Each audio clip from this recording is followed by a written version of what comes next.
বাবা, আমি এরকম জীবন কখনো আশা করিনি। আমি সবসময় চেয়েছি আমার একটা আলাদা সংসার হোক। কিন্তু তোমরা যা করছো এতে আমার স্বামীকে নিয়ে এখানে থাকা আমার পক্ষে সম্ভব না। ঠিক আছে, আমি যাবো, সমস্যা না। কিন্তু বাস্তব যে কত কঠিন এটা বের হলে টের পাবি। একবার শুধু বাবার হোটেল থেকে বের হয়ে দেখ না, পৃথিবীতে দুবেলা দুমুঠো ভাতের মূল্য যে কত বেশি এটা বের হলে টের পাবি।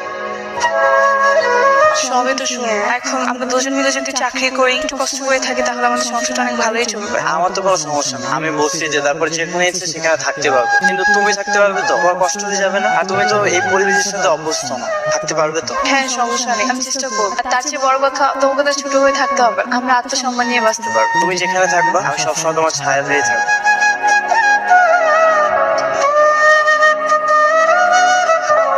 তো চলে আসছো?